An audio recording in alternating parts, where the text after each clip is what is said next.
Reminds me, I know this one guy. He came to a competition with me back in my bartending competition days, and we were talking about like the tools you use, and he was like, "Just give me like a spoon and a glass. I'll figure something out." Like, it's like you don't need a lot. Yeah. No. Well, hey, in the interest of time, and since we've already just been talking, do you want to just kind of start off? Yeah. Oh, sure. John deBary, not capitalizing that DE.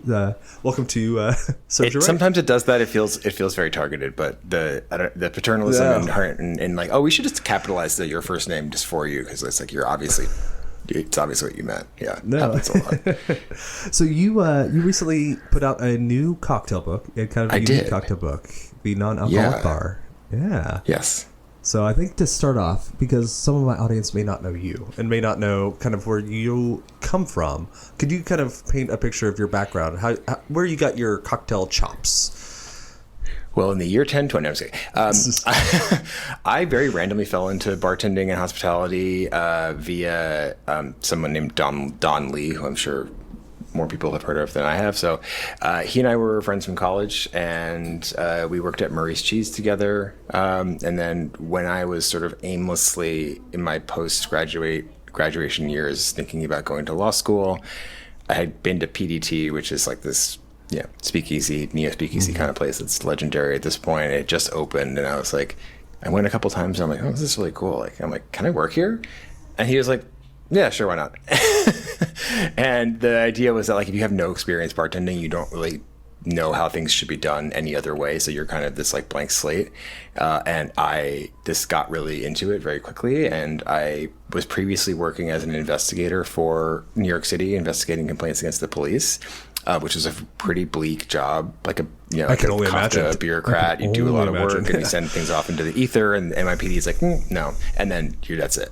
And then everyone's mad. So it was nice to have a job that was a tangible thing where you could sort of like see the result in front of you. The interaction happened. There's a physical creation involved with the drink, and like you turn people's days around. You can open, it was just like really nice to have like a quote real job that kind of existed in the kind of like tangible space. And it was that, I was like, people would be like, hey, can I get a Sazerac? And I'd be like, sure, totally. And then I'd be like, what's a Sazerac? And they'd be like, the whiskey or the cocktail? And I'm like, I'm just going to guess the cocktail and to see what happens. And then eventually, I read like every cocktail book and got really, really dorky about it, and copied a Rolodex, like a literal Rolodex, into a notebook of cocktail recipes.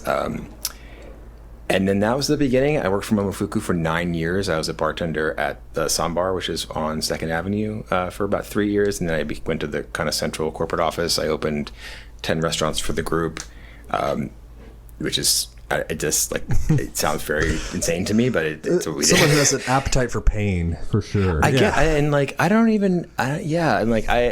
Before that, I was sort of like, I had developed this framework of that there are people who like are really good at opening restaurants, and they were like the kind of this like strike team, and then there are people who are good at keeping everything running. And I didn't really realize I was part of the first camp, but here I am. So after that, I left in 2018 to start a company where I worked on a non-alcoholic a line of non-alcoholic drinks, aperitifs called Proteau. And then that was around the time I started writing my first cocktail book called Drink What You Want. Mm-hmm. And then I wrote another book. I worked on a nonprofit that I had founded that raised a ton of money for COVID relief for hospitality workers. And I also then wrote a third book, and I wrote it in like 6 weeks in a huge, wild fugue state. That was fun, and and then I randomly fell back into hospitality, working at Mission Chinese Food, and now I'm working at Strange Delight, which is a restaurant I did cocktail consulting for, and now I'm just like helping them keep the show running. Yeah. The circle completes and you're back in. Yeah. Just like, yes, every time. It occurs to me that you could only write a non-alcoholic cocktail book in a spree. Because if you tried to do that with truly alcoholic cocktails, like even when you're tasting and spitting, eventually you do tire and you're like, it starts to hit you. So like, it was that, but and I think with alcohol recipes, the prep is a little bit easier. You know, you can just like buy a bottle of green chartreuse and there you have it. But with the book that I did, it required a lot of culinary cooking and things that were perishable, and so I just like had to bang it out. I also just had the deadline because I was traveling, and it's just like that. I just had to do it, and the time it takes what it takes, and yeah, less disruption in my house with like 17,000 quart containers full of like a mystery liquid that my husband has to navigate around. It's like, so what is this? It's just like a 2C. What the hell? Yeah, no. That would even be more label than that's too much. You know, I am glad you said that because it was something I wanted to ask you about. I thought it was genius the way you did it, where you kind of built a non-alcoholic back bar, and you kind of touched on the necessity of doing so. And it's one of those like little things that you don't think about it being a positive side of alcohol, but the fact that it's a preservative. You know, like whiskey's shelf stable, and we forget about how rare that is in the world of liquids and consumables. But yeah, that was like it's weird. An innovation like less than like 100 years ago. Like until then, everything had alcohol in it. Yeah, it is literally why people are so drunk. It's like why prohibition happened. But yeah, it's a preservative. So you don't have, like you said, the chartreuse to grab, the Galliano. Like you do kind of have to start with a blank slate, which is kind of intimidating for someone starting, but it is also kind of liberating because you get to do a lot of really cool things with that. Yeah, I think part of the thesis of the book is like that a lot of these non-alcoholic like spirits are pretty bad and promise a lot more than they can deliver. And I think that's a kind of like a cynical marketing ploy that's like not a long-term strategy for the category at all. So I tried to rely on this very little, and I also was like, okay, maybe in 10 years, none of these things are going to be around. So I'm not going to rely on things that are like central to these recipes that, they're going to go under or get reformulated or whatever in 20 years or whatever. I made like a Dune joke in the book about it. So, it's at least. Well, I'm thinking like how to market yourself. And like, if you're mentioning MySpace, it's like, okay, the book's dated. that's yeah. Yeah. And even like my first book, I like look back and I'm like, oh, this is very 2017. But yeah, I do think that it prevents things from being dated and inaccessible. And I think that part of one of the big pieces of feedback I've always heard about in my own books and other cocktail books is they're like, yeah, this book was great. It was like cool pictures or whatever. But I looked at this recipe and I was like, there's no way I'm going to make this. And they just like basically abandoned it. And if you worried about the book, then I guess the work is done. But like, what's the point of making a book if very few people are actually going to be able to get anything like meaningful in terms of like the creation out of it? Maybe they have a good time reading it. So I wanted to make sure things were super duper easy, and like I've had to like down regulate my threshold for what it's hard. Like over the years, where I'm like, oh yeah, it's just just get an immersion circulator and you're fine. And it's like, no, like what's a blender? It's not dumbing down. It's just making it easier. Yeah. You joke about the immersion like thing, but it's like also like there are people who just like don't own a citrus press. They just don't. And like if you are reading a book with fresh squeezed juice, either buying it, squeezing it by hand, or like you got to figure something else out. Yeah. So yeah. So yeah, and I also thought that it would be another thing is like this book. I feel like every book I might make is sort of like in opposition to another one, but this one, my big pet peeve is when there's a side like a little recipe for like a syrup, and it's like you're going to make 5 quarts of this like cardamom vanilla tincture or whatever, and then it's like use half an ounce, and that's it. Like there's nowhere else in the book so I actually tried to scale all of the back bar recipes so that if you made the batch in the beginning of the book, it is enough to get you through the whole book. Oh, and that's cool. That's also why it was important for me to like do it all at once and just crank it out over the. No, I do like how they each were used in different amounts. You'd see them reappear throughout the cocktail. Like it is cool to have like these dependable classics. Like you make a few, put them in the fridge, and then you're good. Like it is the back bar thing. Yeah. I do kind of like that tension between, are we making drinks to imitate the world of alcoholic beverages? Or are we making our own things? And I think you've danced that kind of distinction decently well. It's a little of both, yeah. It is. Yeah. Because, I think the way you put it that really, like, made it ring true to me is, like, most people when they are faced with like kind of a shitty glass of wine or like just a cola, will drink a shitty glass of wine because it's like it's gonna be more complex. It just is. There's value like, to it too. You know, it gets you like you can feel the alcohol, and then people drink for that reason, and that's totally fine. But if it's not there, like you wouldn't like. Yeah. No one drinks shitty non-alcoholic wine because And also, I mean, a lot of people do because that's a lot of what's on the market, but that's a different story. There's a whole other way to go there. Yeah. You know, on that note, Liars, I'm glad you did mention them. I like some of their stuff. Like, that's actually what I have in my restaurant. So their sparkling is one of the better imitations that I've found, honestly. Like, I use the Liars like kind of like aperitivo spritz thing extensively. Great there. All the kind of Campari knockoffs. Like, there's an absinthe thing that's pretty good. Mm-hmm. Yeah, I think when there's enough sugar, there's enough bitterness, and the alcohol is not 40%, it's a lot easier to imitate than like bourbon. Yeah, or like vodka. You like I will be shocked the day that someone does a non-alcoholic vodka because why? No, it exists. It exists. It literally does. I'm sorry, does well. Oh, a good one. Does well. Oh, no, that's not gonna. Yeah, that's never gonna. Exactly. Yeah, sorry.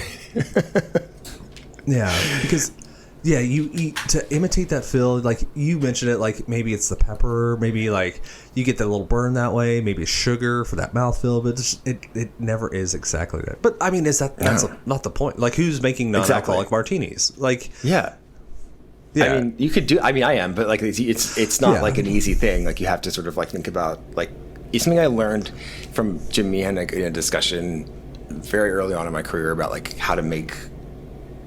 Like how to come up with new cocktails and how to like riff on things, and I was kind of doing like an awkward job of it, and through kind of like a back and forth with him, I kind of like came to understand that you have to understand like what is good about the drink, like not necessarily like, oh, I like bourbon or oh, I like a daiquiri. It's sort of like what is the inherent kind of like quality of the drink that makes it like resonate with you, and how do you recreate that in a different way, and it can express itself in very different from the original, but there's still like the underlying kind of like primordial kind of like shape of it that you just want to kind of get across somehow. And I think if you keep that in mind, it's a lot easier to mimic things and to kind of like recreate the feeling of drinks without trying to be too literal about it.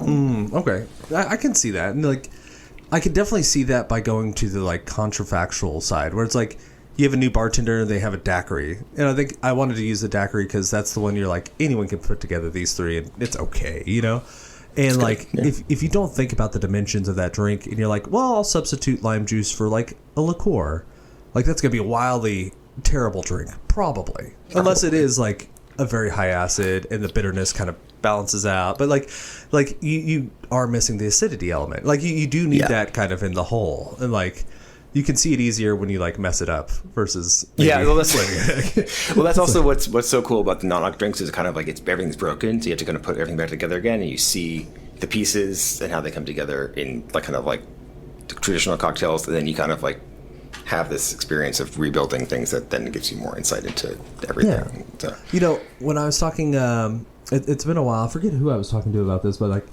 instead of it being a like drawback, I remember him telling me he was very excited about it because in a traditional drink, you are tied to the alcohol. Like you give away half the drink, you have to. Yeah. But when you build a non-alcoholic, you have a full canvas. Like there's no constraint. Yeah. Well, but there's nowhere to hide too. Yeah. So. Yes. Yeah, it is an opportunity. Yeah. Yeah. No one is going to finish that can of Diet Dr. Pepper Sprite, or what is it? Diet Dr. Pepper Cherry, or like all good. Those like weird. There's some people. I don't like diet sodas. I just don't. It is what it is. Yeah. Although there is a bit to learn. I do also diet sodas are kind of like a template for me, like Diet Coke specifically, because it's never been marketed as something that's going to trick you into thinking you're drinking regular Coke, and it's like one of the most loved brands, and like people love the taste of it. Oh yeah, people that love Diet Coke love Diet Coke. Love Diet Coke. Yeah. Like I had an old manager who comes over them, and they're like, I love Diet Coke. Every time he came in to eat, because we have like a comp card, you go and like evaluate the servers and blah blah blah. Like it was like 7 Diet Cokes. Like it was like I know it was like we were just like, oh my god, what is this okay? Is he okay? Like is he okay? I'm sorry to interrupt. This will be fast, I promise. Please take a moment and leave a comment on the show. It really would mean the world to me. Let me know what you're thinking. Let me know what we're doing well and what we could improve on. I'd love to hear from you all. All right, back at it.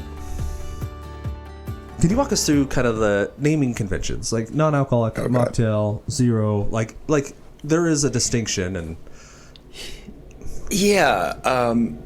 And I actually just had a recent experience with someone who is a non-drinker and so it's actually being updated constantly. Originally, I was like, oh, mocktail, like I kind of like that word, like why is it, and then I realized like, who cares? Because like we're just deciding that it is a word that we don't like. There's nothing really inherently wrong about mock, like. Okay, sure, it's a sound, it's mock trial, like whatever. It's easy, everyone understands it, and it's also very clear it's not cocktail.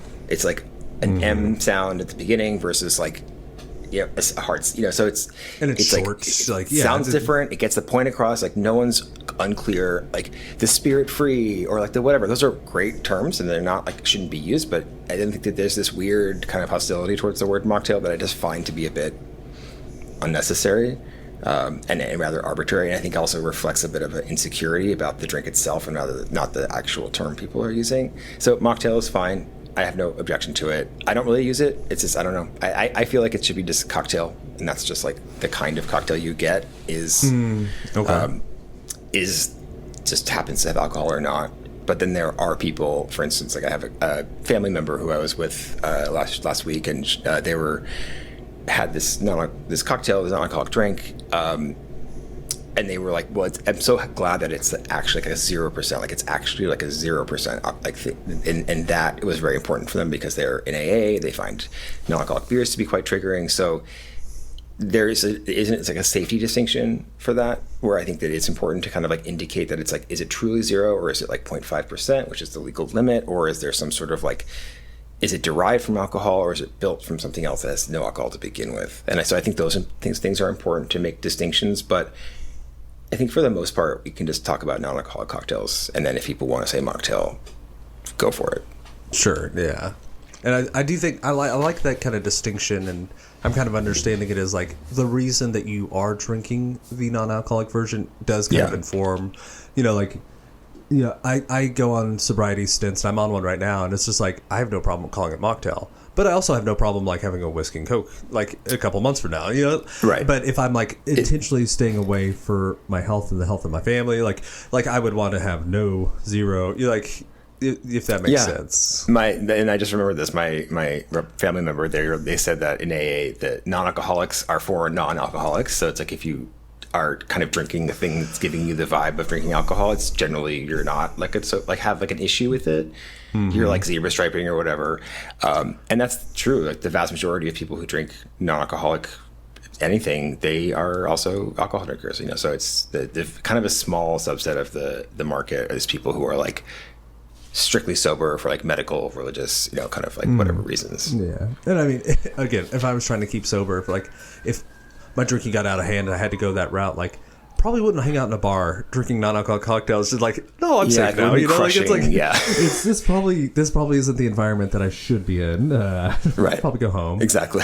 I do have to ask, what is your deal with Midori? Because you seem to love Midori. Yes, more than most people I've met. Like, what is it about Midori? It's a lot of things. I do like dusting off things that people generally don't like. I like that they like. I don't know if my mother ever actually said these words explicitly to me, but there's always this sense from her that it was like, if everyone's doing something, just find out what's the opposite of that is and just try that out. Like just kind of going against the grain and sort of like being very questioning of like kind of mass, I don't know, groupthink or whatever. I'm speaking as if it's a bad thing, but just in general, like not taking it right away at face value.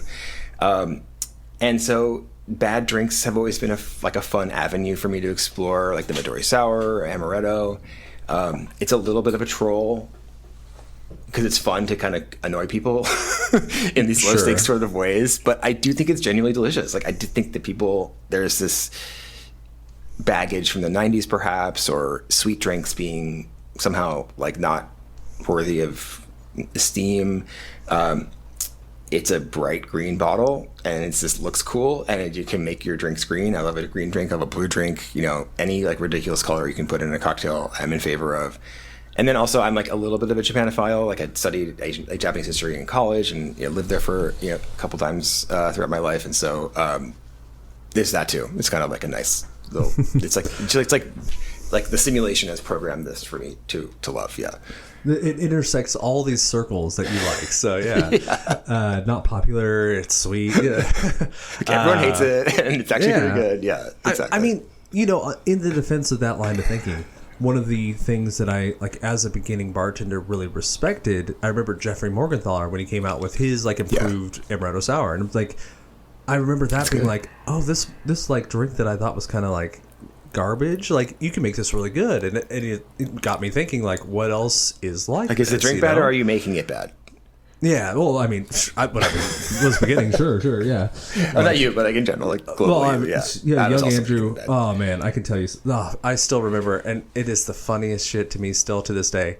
I had a guest come in and order a B&B, and we used to blend it because we didn't have the pre-bottled, and we just do the like brandy and the Benedictine equal parts, give it to them in a blender.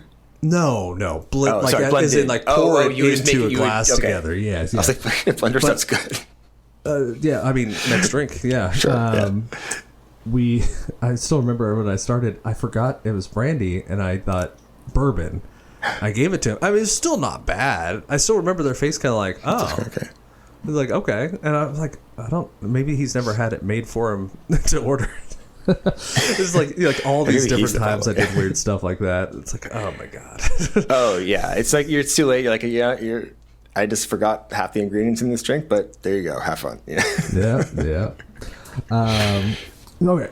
Looking at the drinks, do you have one or two that are kind of favorites, things that like must not miss if you're going through the book?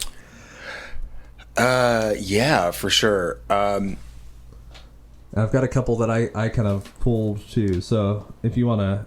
Very pathetically, yeah. I could just edit out. Well, fortunately, the Green Lightning was something that really drew my attention. So, wife is a huge green tea fan, so I was like, okay, yeah. I do love the dirty old fashioned. That's just a super weird one that like. I don't even know what kind of like psychological condition I was in, but I have these friends who make this product called Parentheses. It's this like really interesting non-alcoholic spirit that's like not based on an alcohol. I mean, it's based on vinegar, so it's like there's a little bit of residual, but it's like they're not building something to like mimic anything, and it's just weird. It's funky. It has like all these really complex ingredients, and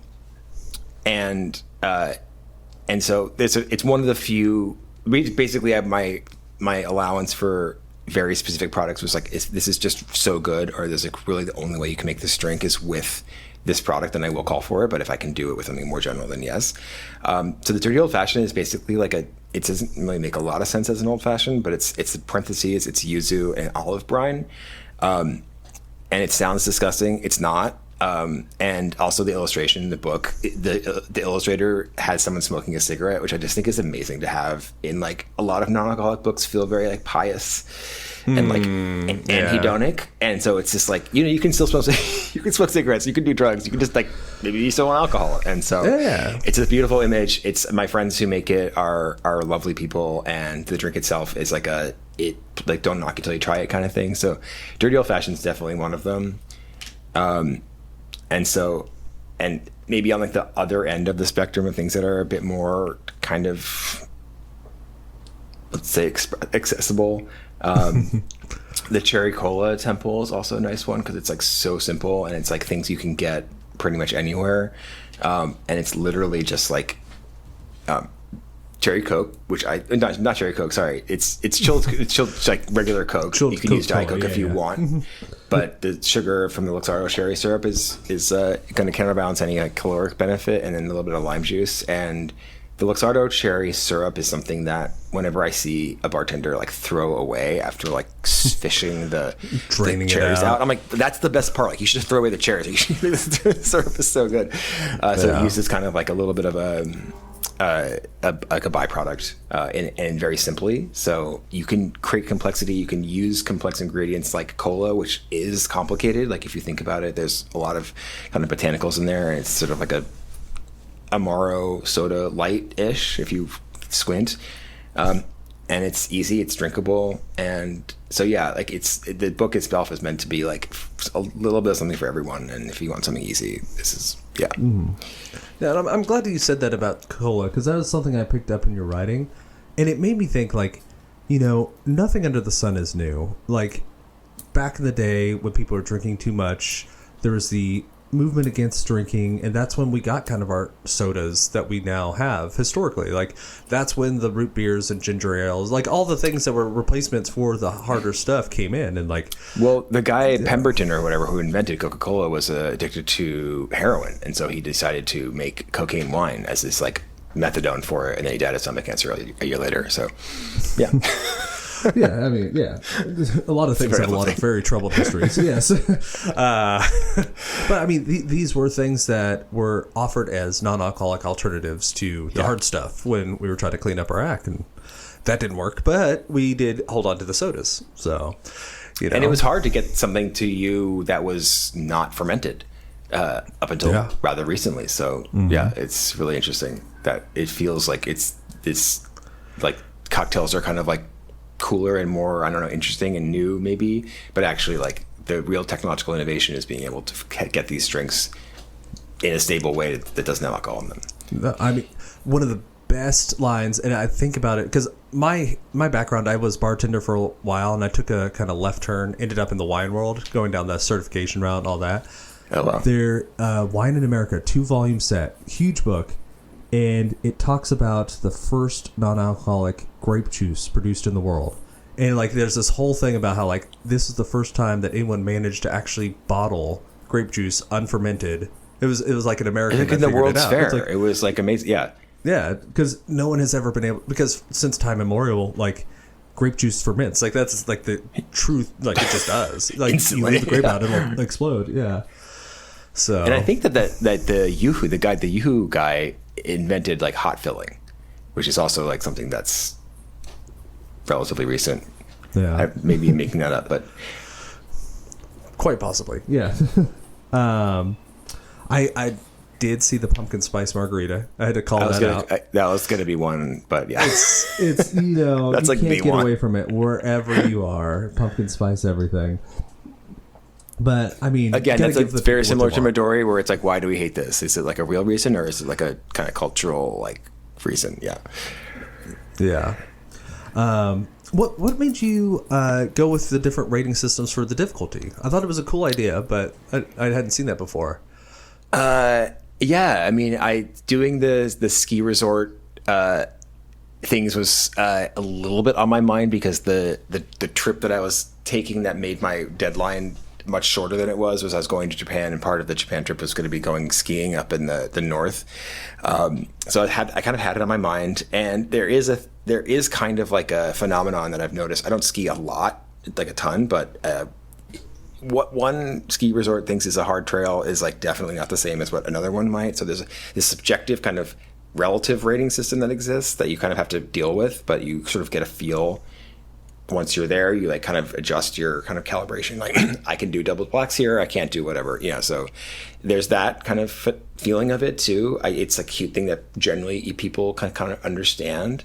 And I just thought it was something that resonated with people, and I think that people want to have, just working with editors and publishing recipes online, and dealing with like the comments from people who they're not soaked in cocktails and culinary techniques and things day in day out, and like they have a limited time. This is sort of like a fun little activity for them, and everything you can do to make things easier for people, I generally like to do. So this is a good shorthand, a self roast a little bit, but yeah, I just thought it would be nice to have something where people could sort of feel as though they could very quickly understand how much work is involved.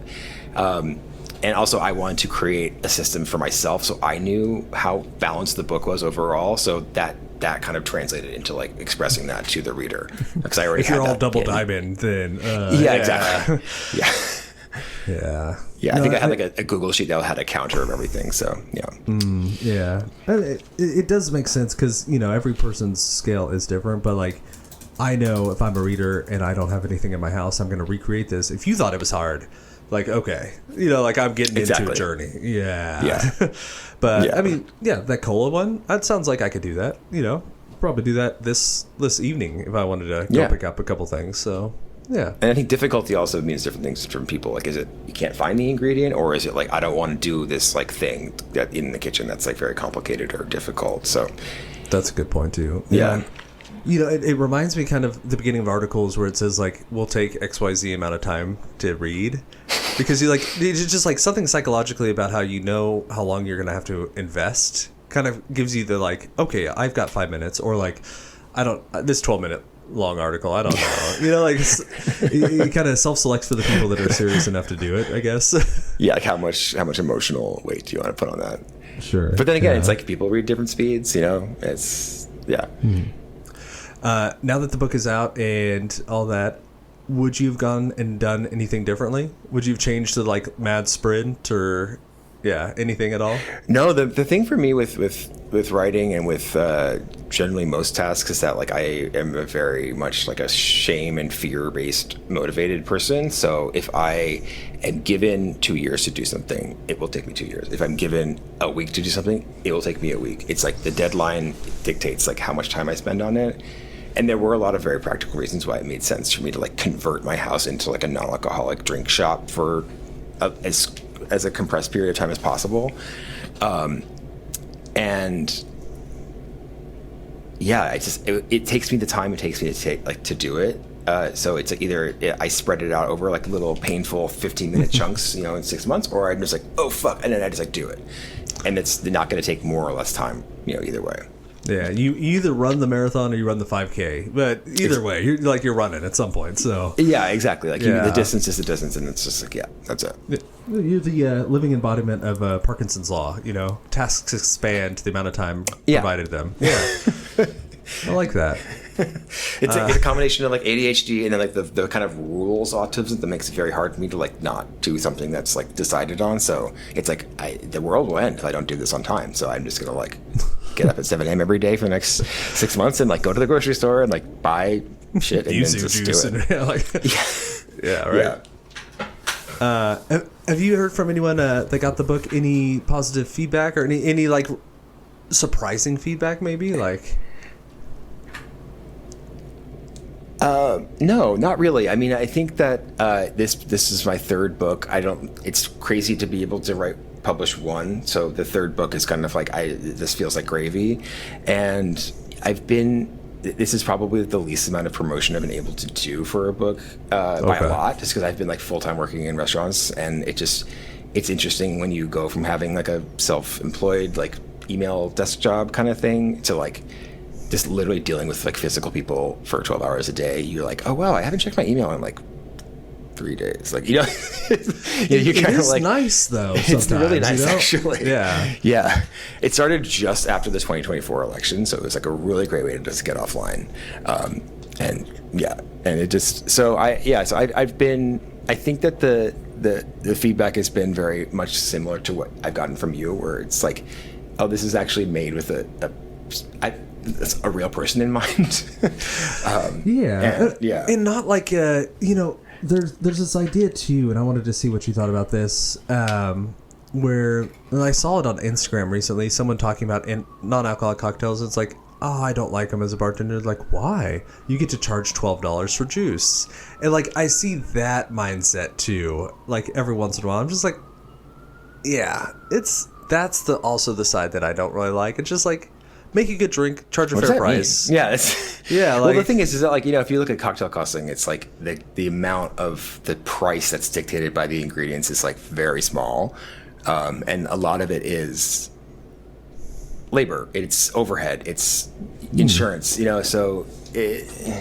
there is, I think people do have to accept that they were going to make less money on non-alcoholic cocktails. It's like it's not drugs, so you're just not going to get people to be excited. You have about pricing power because it is literally drugs. Yes. Yeah, and like if you have 2 cocktails, it's easier for you to have 3. Whereas if you have 2 non-alcoholic cocktails, do you have 3? I don't know. Yeah. Maybe if they're really good, but yeah. Yeah, if they're really good or, whatever, but it becomes less of it's a loss leader and it's just going to be part of your business to do that. But it's, again, if you're doing all this prep, you have this perishable mise en place, I can see people not liking non-alcoholic cocktails for that reason. Sure. Yeah. And that's, why there is a spot in the market for people like Liars, where it's like canned, shelf stable, more or less. Like, yeah. Yeah. You're not throwing that stuff away. Yeah.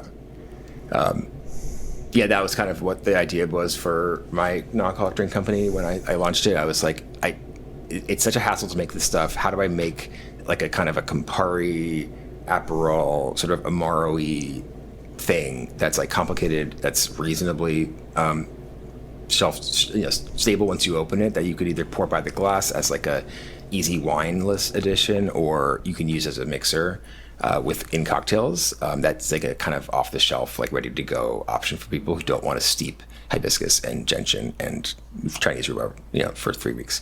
But then it launched in like the beginning of 2020 when like most restaurants weren't operational. So it was a different pivot, but that was sort of the idea. And I think that's like, if people want to really reach people, I think that's a really good way to do it with, getting people on board, getting the bartenders, getting the wine people to be like, okay, this is actually makes my life a lot easier at work. And then that's sort of like the strongest way to get it to the public. The only way to get them through the bartender's head. Yeah. What do you got planned for the future? You have any big projects coming up, or? No, I mean, I have been like, I think that something about being a bartender is that you kind of have to be like a little bit good at a lot of stuff. It's a very like generalist position. You slight have to like baker, slight mixologist, slight like therapist. You kind of there's like a lot. It's a very interdisciplinary. You kind of touch all aspects of a restaurant. So it's always like you're dealing with the kitchen, you're dealing with the front of house, you're dealing with ordering, babysitter. Yeah. You're your own expediter. You train the staff. It's sort of this like nice like nexus position, and I think it dovetails really nicely into like just running restaurants generally. So I've been making the kind of like, I don't want to call it a victory lap because that sounds kind of weird, but like a lot of my cocktail consulting clients have transitioned to people I've been sort of doing like interim general managing for, or working front of house management at a place that I previously provided the menu to, and right now I'm at Strange Delight, which I did the cocktail program for in the late 2023. 2024 is when they opened, and the list is still largely the same, which is really nice to see. So I think that there's sort of something for me where it's what I was doing from Momofuku, where I was opening restaurants and kind of getting people's systems set up, and sort of not like a bar rescue because he's kind of an asshole, but like where you go in and you say, okay, like I'm gonna make your life easier. Give me 3 months. Like I'll maybe fix some stuff, write the manuals, like get you kind of either open or somehow revitalized in a way, and just sort of like help out in that way. Because I think that restaurants generally get underwater and they're in the weeds and they don't have time to do the things that can save time, and so it's this sort of cycle. And so I think that that's like a really fun like thing to do, and just to help restaurants in general. And then maybe I probably won't write a fourth book. So. Who knows? Yeah. Maybe all those other like drugs you mentioned in the book. You can write a fourth book about all those. But you're like, like I'm sober. I don't drink. I don't drink. Alcohol. Yeah. No, that is the nice thing about the service industry. It's something I've fallen back on. If you're someone who shows up, you're reasonable, you have the ability to think in systems, like you have a general good head on your shoulders, like you can find a job. Yeah. Oh yeah. And I was freelancing for 5 years, and it's super exhausting. And I'm like, it's just nice just to like have a job, and you just go there, and it's just like people are cool, the food is good, it's busy. Yeah. Well, clocking. I mean, it's always a little bit of like, if you're management, it's always like a little persistent, but it's just like a nice, discrete like task that you're just like, I don't have to beg people for money. I don't have to be like pitching articles or like clients and all this like 1099 invoicing stuff. It's just like very nice to just be part of an organization that is just functioning. And Well, do you know Nassim Taleb? The writer, he writes about like financial markets, that sort of thing. I've probably seen the byline before, but not off the top of my head. He's a very clever writer, but well, he has this one thing he says that the most addictive things in the modern world are heroin, refined sugar, and a salary. And it's like getting paid on a regular cadence is one hell of a drug, you know? Yeah. Like, yeah. It's not bad. Yeah. It's sad that we're at the point where that's like a kind of a luxury, but yeah. Yeah. Well, I mean, you know, I'm sure you went through this too. When I transitioned from tips to non-tips, that was a real lifestyle adjustment. And like, I can't imagine the variability and the risk and the like really just terrible days that I used to have. Like, because it has such a fast cycle, like it's fun. Like, even when you're not doing well, it's like, yeah, I went to work and made $50. Like, fuck yeah. You're like, but it's like yeah. Yeah. Although being away and like reemerging after 5 years, like Gandalf or whatever, is like very cool to kind of notice how things are different in restaurants. And the tablets that they've had since like the 90s in Europe, they finally have brought them over here. And the tipping thing is almost, it's like so close to being in commission, you know, like that. It's like, because it's so automatic, people don't like. There's a lot of inertia with it's like hitting 20%, hitting with whatever is the default, and just signing it. They don't even really look. People look at it a lot of times. And so that is nice, but it's also all like there's no cash. Like there's no, like you don't walk away with cash. I used to walk away with so much cash. I have it in my, I have like $6,000 in like a drawer, and I'm like, this is not, I need to figure something out.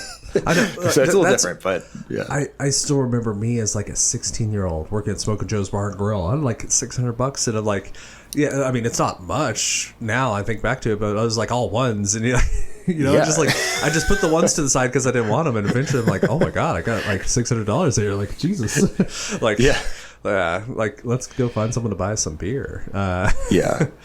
Yes, and then that's how I ended up taking sobriety breaks as an adult. Yes. So someone listening to this, if they wanted to learn more about you and what you do, is there somewhere online they could go to find out about you? Yeah, I don't really post on Instagram anymore, but it's there. And so you can look at that. It's JND3001. I also have a website that, I don't know, I got like caught in this like Squarespace update where I just said yes to something and it just like kind of broke the layout. It's all still there, but it's a little bit not as cute as I would have liked. It's just johndeBary.com. Yeah, and then just my books, and I'm around. Books, learn a little bit about Bellinis, have a good time. Yeah, might as well, right? You might as well. If you're at home listening to this or in the car, didn't have the ability to write that down, I'll have it in the show notes. You can go see John's Broken Squarespace website and everything by just clicking over. John, is there anything that we didn't cover today that you'd wish we had? Or? Oh, no, I think I've talked to your F enough. Sure. Take a little break so you don't have the Zoom fatigue. Thanks for coming on, John. It was a real pleasure. Of course, my pleasure. To meet you. Yeah, I don't do as much anymore, so it's nice to have a taste. Yeah. Thank you for listening. That is today's episode. Now, if you have not taken a moment to check out our website, please do. It's servesyouRightPod.com. We have past episodes and all sorts of other things there. If you want to get in touch with me, that's the place to do it. I do appreciate that you've given me your most valuable asset, your time and attention. So thank you for listening. And stay tuned. We have some really cool guests coming up. I would hate it if you missed it. Cheers.